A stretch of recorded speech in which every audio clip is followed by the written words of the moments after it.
Occupational Safety and Health Master Plan launched. Sarawak First State rolling out third dose booster shots.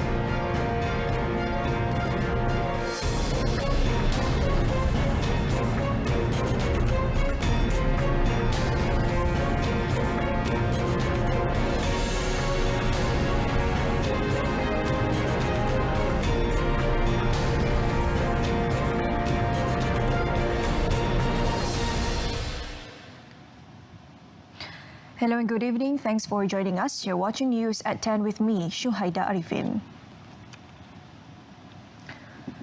Prime Minister Datuk Seri Ismail Sabri Yaakob today launched the Occupational Safety and Health Master Plan 2021-2025 OSHMP25, which outlined various strategic core values to drive the formation of a safe and healthy work culture and to raise the Malaysian Wellbeing Index (MyWI). He said the medium-term master plan for 5 years would improve the level of safety and health at the workplace by reducing the rate of accidents, deaths and disease infection, which would help the government enhance the people's well-being.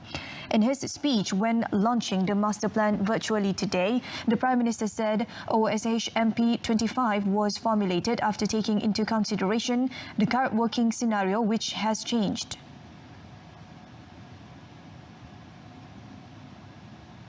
Pemerkasaan KKP di sektor awam. Teras kedua, pengukuhan amalan peraturan kendiri di tempat kerja. Teras ketiga, penggalakan pendidikan dan penyelidikan KKP. Teras keempat pula, pemerkasaan kesihatan pekerjaan.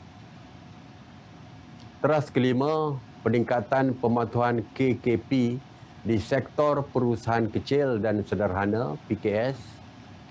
Dan teras berikutnya, pemantapan KKP melalui teknologi dan teras terakhir, peningkatan KKP berkaitan jalan raya ataupun Work Related Road Safety WRRS, sektor informal dan pekerjaan masa hadapan ataupun future jobs.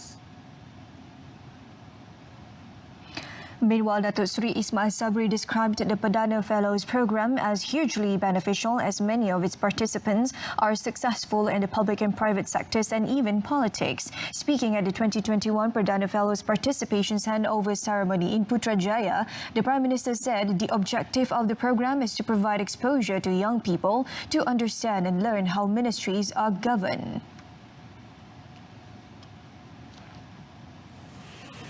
Boleh memahami secara dekat bagaimana penglibatan mentor mereka atau menteri mereka di dalam politik. Saya percaya kita dari segi experience kita bukan saja bawa bantu mengajar mereka ataupun memberikan pendedahan bagaimana pentadbiran di pejabat, tetapi kita juga membawa mereka. Saya difahamkan dulu menteri-menteri yang lepas ada membawa fellow mereka pulang ke kawasan, terlibat dengan politik dan sebagainya, membawa mereka ke parlimen untuk melihat sendiri perbahasan dan sebagainya. Jadi perkara inilah yang saya lihat mampu untuk memberikan pendedahan dan pembelajaran dan juga ilmu kepada fellow kita. Datuk Seri Ismail Sabri also said the move to bring the Perdana Fellows to Parliament also provided exposure to learning and legal knowledge to the participants. The Perdana Fellow program has been implemented by the Ministry of Youth and Sports since 2013. This year is the 9th year of its implementation and has gathered participation of more than 600 youths. Over 60 high-performing youths were selected for the 2021 Perdana Fellow program, which starts today and ends on 31st December. They will be placed with their respective mentors who are members of the cabinet.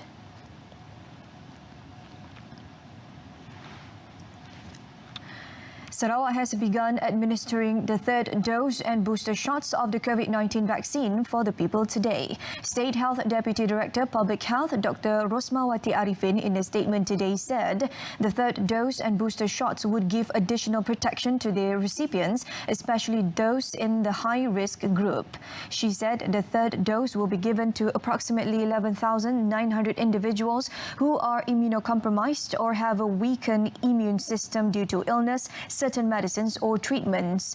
On the other hand, Dr. Rosmawati said the booster shots will be given to 80,300 senior citizens aged 60 and above, as well as to 30,340 medical frontliners. She said the third dose and booster shots are available at selected government health clinics as well as at private hospitals and clinics.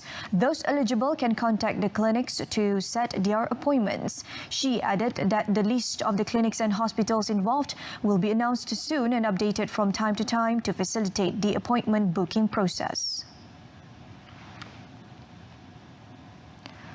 Sabah government would allow cross-state travel for social visits and tourism starting 1st of November.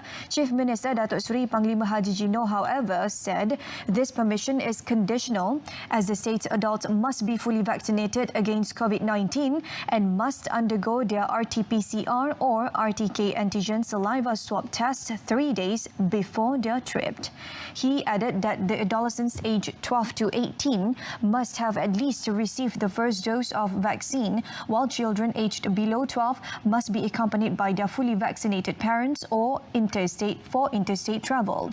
In a statement today, Datuk Seri Hajiji also said that the state government is satisfied with the report from the COVID-19 Immunisation Task Force, CITF, that the full vaccination rate in Sabah up to 11 October had reached over 70% to permit cross-state travel.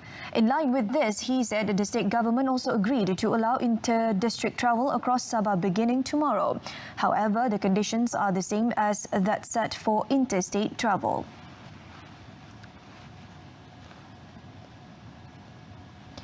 The Election Commission EC will hold a special meeting in Melaka at 10 a.m. next Monday to discuss the implementations of the state election.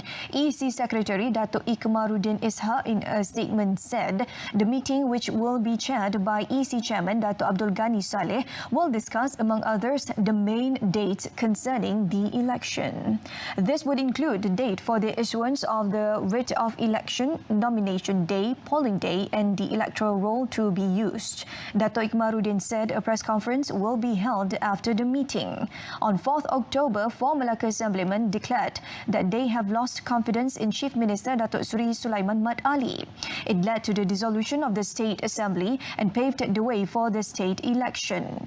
Based on Article 19, subsection 4 of the Melaka State Constitution, a state election must be held within 60 days after the date of dissolution of the State Assembly.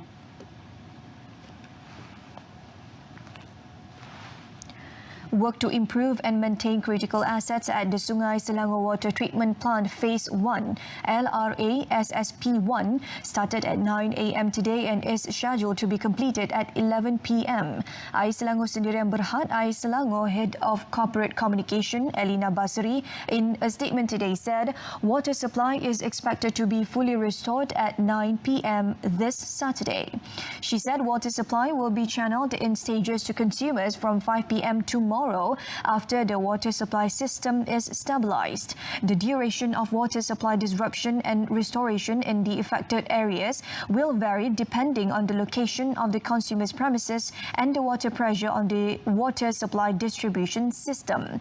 Elena said Air Selangor would provide alternative water supply assistance via tanker trucks to critical premises such as hospitals, dialysis centres, COVID-19 quarantine and treatment centres (PKRC) and vaccination centres (PPV), as well as for use at funeral ceremony.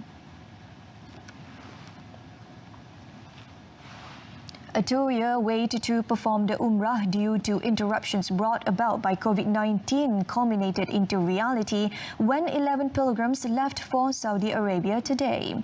Relief and gratitude were seen on the faces of the pilgrims as they waited to be boarded to perform their Umrah for 12 days and 10 nights in Mecca and Medina. Bersyukur sangat-sangat sebab sebenarnya saya rasa semua orang pun ada niat untuk nak pergi tunaikan umrah. Tapi disebabkan pandemik, so benda ni kiranya bila kita dapat tahu benda ni boleh pergi, so dan peluang tu ada, so saya pun terpilih. So alhamdulillah, bersyukur sangat-sangat. Saya rasa betul-betul macam sebab semualah, sebab macam rasa dipanggil oleh Allah Subhanahu. Sebab yelah, saya biasanya saya memang target 2020 nak pergi lepas balik haji tu, tapi oleh kerana kes COVID ni tutup, and then saya bertahan je lah, rindu untuk di sana. Saudi Arabia started to receive Umrah applications from foreign countries on 9th August, subject that they have received Pfizer, AstraZeneca, Moderna and Johnson & Johnson vaccine. Individuals who have been vaccinated with Sinovac are allowed to perform the Umrah in Saudi Arabia on the condition that they get a third dose of the vaccine. Telah berjaya melepasi 2 dos dan telah berjaya melepasi tarikh masa 14 hari. Okey, dan sebelum kita berangkat ni mereka dikendaki membuat swab test lah dalam masa 72 jam ataupun 3 hari. Jadi saya boleh kata alhamdulillah, mana yang terpilih ni ataupun mana yang telah berjaya saringan terakhir ni, so inilah yang mereka boleh pergilah. The Umrah Travel Agency meanwhile aims to send a maximum of 24,000 pilgrims to Saudi Arabia next year.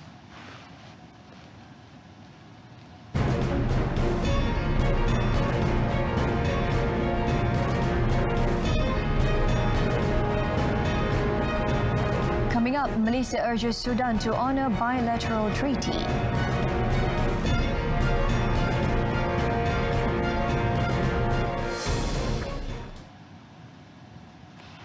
The Sudanese Charge d'Affaires in Kuala Lumpur was summoned by Wisma Putra this morning to convey Malaysia's concern over the issue pertaining to the Petronas Sudan complex in Khartoum.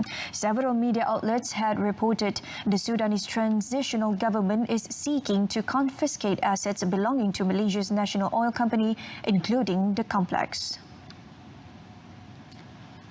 In a statement today, Wisma Putra urged the Sudanese government to honour the bilateral investment promotion and protection treaty in force between Malaysia and Sudan.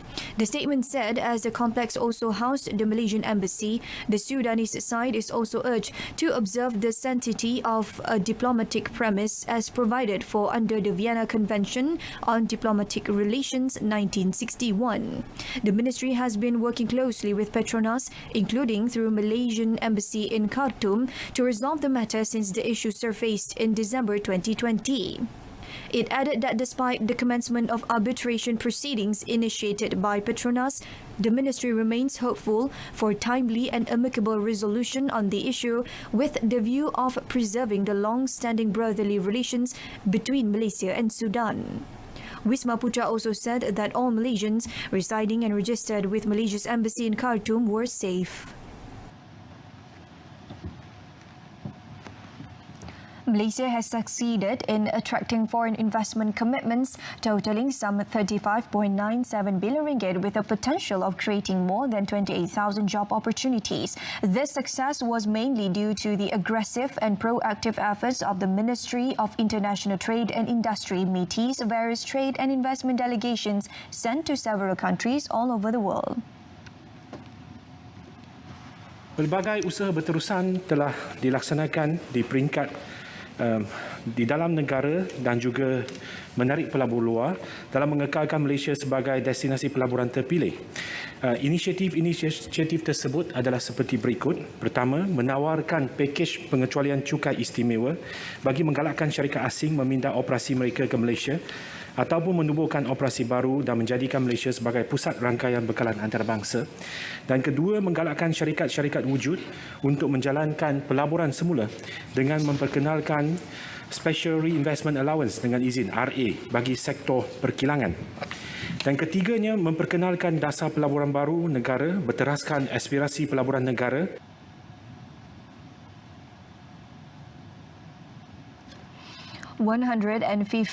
50 out of 6,220 craft entrepreneurs registered with Kraftangan Malaysia have reportedly closed for business since the COVID-19 pandemic hit our shores in 2020 until 31st August this year.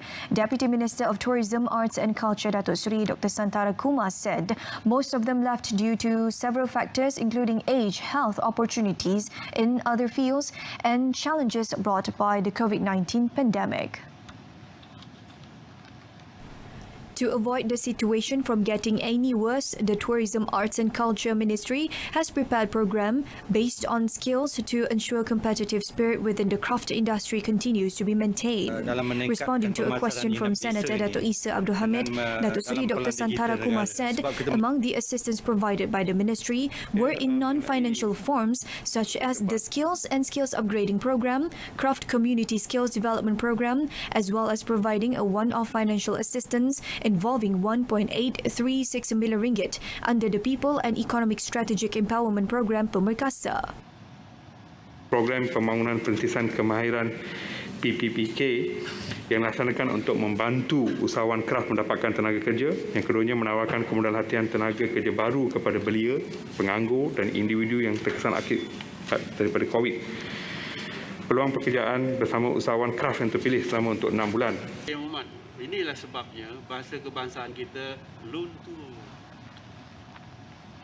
The High Court was told today that former Deputy Prime Minister Datuk Seri Dr. Ahmad Zahid Hamidi had used over 1.3 million ringgit in Yayasan Akal Budi funds to pay for his credit card charges on shopping at luxury stores like Giorgio Armani, Louis Vuitton and Hermes. Deputy Public Prosecutor Datuk Raja Rozila Raja Toran said Datuk Seri Ahmad Zahid and his wife Datin Sri Hamidah Khamis had spent the amount for shopping in just 2 years. She said the extensive use of the credit cards for purchases at high-end department stores around the world and locally could be seen through the monthly credit card statements. Datuk Raja Rozela said this in her submission at the end of the prosecution's case against Datuk Seri Ahmad Zahid, who is facing 47 charges of criminal breach of trust CBT, corruption and money laundering involving Yayasan Akal Budi funds. M-Bank Senior Vice President Yoh Eng Leong, who is 10th prosecution witness, confirmed that based on the exhibited credit card statements, the total amount of payment the bank had received from January 2014 to January 2016 was 1,269,715 ringgit and 98 cent.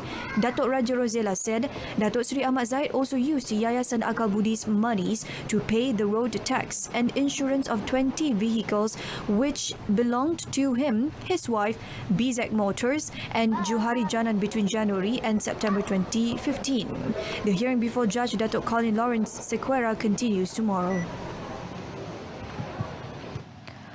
A 25-year-old cook is the latest person to be charged with murder in the case of a man whose body was found floating in Sungai Kinta, Pasir Putih in May. Harjit Singh Terlok Singh was charged at the Ipoh Magistrates Court today under Section 302 of the Penal Code for killing a Prashna 40 at Jalan Cik Putih on 23rd May between 7:30 a.m. and 5:30 p.m. No plea was recorded. According to the charge sheet, Harjit was said to have committed the offence together with Basharuddin Hamersla, S. Jayantiran, S. Simeon, T. Selvamani, V. Tiruganesh and another person who is still at large. On 11 June, Basharuddin, Jayantiran, Simeon, Selvamani, Tiruganesh and another person were charged under the same section. Basharuddin, Selvamani, Jayantiran and Simeon were also charged with kidnapping Prashna under Section 364 of the Penal Code, which was read together with Section 34 of the same code. The offence carries the death sentence or a maximum of 30 years in jail and whipping upon conviction. Harjit was represented by Shabnam Hassin Muhammad Hanif, while Deputy Public Prosecutor Muhammad Haikal Ashraf Suhaimi prosecuted. DPP Muhammad Haikal requested the case to be mentioned again tomorrow for Harjit to be charged together with the other 5 individuals. Magistrate Nur Azrin Liana Muhammad Darus allowed the request. Police seized an official car of Pengkalan Batu Assemblyman Datuk Nur Hizam Hassan Bakti at a condominium in Jalan Tun Perak. Melaka Police Chief Datuk Abdul Majid Muhammad Ali said his men, acting on a police report by the State Secretary's office, said they have opened an investigation under Section 403 of the Penal Code. Dan hasil daripada risikan dan pemantauan, kita dapati kereta yang tidak dipulangkan itu tadi telah diletakkan di aras 3 Parkland Resident. Daripada situ, semasa pihak polis sampai di tempat kejadian, kita dapati kereta tersebut dalam keadaan berkunci.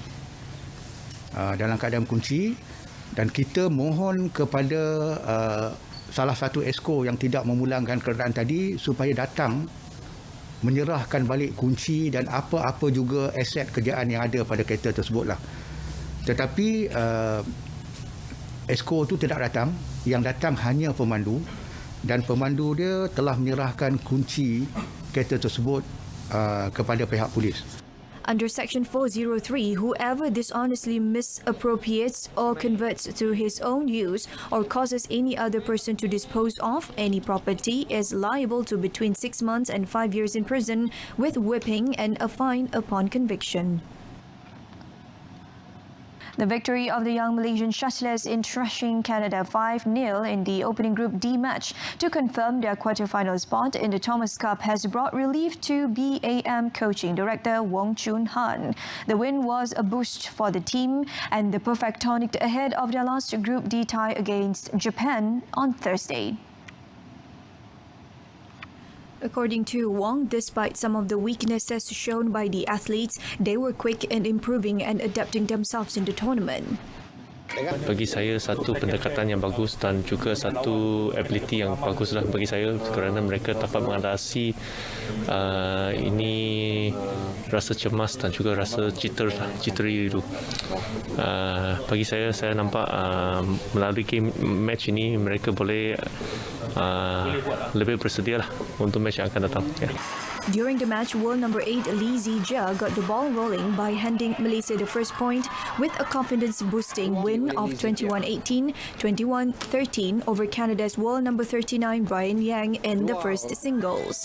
Chiam Jun Wei then made it 2-0 for Malaysia in second singles by beating Olympian Jason Anthony Ho Shu 21-14, 21-14. That set the stage for debutant Ng Tzi Yong to clinch Malaysia's winning point in third singles by outplaying Canada's BR Sanketh 21-7, 21-19. Malaysia then sprang a surprise in the doubles ties when Soh Woo Yik and Nur Izzuddin Muhammad Rumsani easily trounced Philip Sharon and Maxime Tetrol 21-7, 21-10 in 25 minutes. In the last tie of the night, Aaron Chia and Goh Tzi Fei took just 31 minutes to the post of Sanketh and Neil Yakura 21-14, 21-13 to seal a perfect 5-0 win for Malaysia. Itulah kemenangan 21-3. The national men's hockey squad continued their winning streak when they defeated Wales 3-1 in their United Kingdom Tour Series 2021 at Reading Hockey Club yesterday. The victory in their fourth test match was the second success in a row recorded by A. Arul Selvaraj's team against Wales after a narrow 4-3 win on Saturday. Terengganu hockey team talisman Faizal Saari emerged as the hero when he scored 2 goals a minute apart, the first through a penalty corner in the 17th minute and then a field goal in the 18th minute. Iwan Wall closed the gap for Wales by converting a penalty corner in the 58th minute, but Muhammad Razi Abdurrahim slotted home a penalty corner in the 59th minute to confirm Malaysia's victory. Commenting on the result, Arul Selvaraj described his squad as having achieved one of the goals in the tour series by learning to play and winning matches in stressful situations. Kemenangan yang agak bagus untuk hoki Malaysia dan semua rakyat kita di sana. Kemenangan ni lebih manis sebabnya kita travel 3 jam, kita main di cuaca yang sejuk dan juga hujan, dan ini mungkin tujuan penting kita belajar datang ke Eropah sebab kita nak players main under pressure. Malaysia next to face France in a friendly match this Friday at the Wales Hockey Centre in Cardiff. Alright, so that concludes this evening's news at 10. In our top story, Occupational Safety and Health Master Plan launched. Join us again at 12:30 tomorrow afternoon. I'm Shuhaida Arifin. Stay tuned to saluran Berita RTM and have a pleasant evening.